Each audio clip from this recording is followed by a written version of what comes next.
Arestado ang dalawang Chinese national na dumukot sa kapwa nila Chinese matapos umanong hindi makapagbayad ang biktima ng 180,000 pesos na inutang sa laro sa kasino.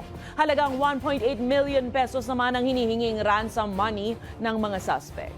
May balitang A to Z si Kim Salinas. Timbog ng PNP Anti-Kidnapping Group,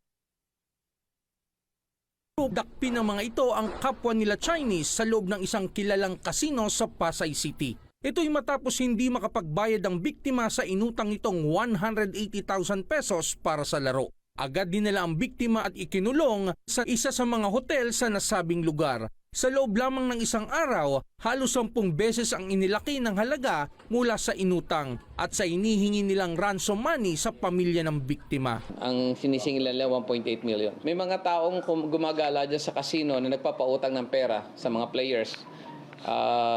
At kita nila, siyempre sa table kung sino may pera pa o wala, nag-o-offer. So itong isang player, pag medyo nalulung na sa sugal. Agad na nai-report ito ng kaibigan ng biktima sa Southern Police District. Kinilala ang mga sospek na sina alias Jason at Mike, kapwa 34 na taong gulang. Habang si alias Xiao naman ang biktima na isang businessman, edad 30 taong gulang. Na-file na namin ng kaso sa Department of Trapping and Serious Illegal Detention. Sa custody po namin.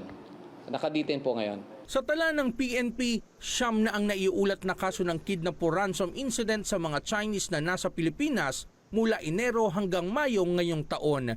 Hindi ito masyadong nalalayo sa naitalang kaso noong 2023 ng kaparehong panahon na umabot sa 13. Kung hindi mo mapigilang maglaro ng casino at natalo ka na, umuwi ka na, next time ka na lang bumawi. Huwag mo nang pilitin kasi huwag ka nang makikipag-deal sa mga tao sa paligid sa casino kasi hindi mo alam anong mga pwede mangyari. Para sa Balitang A to Z, Kim Salinas.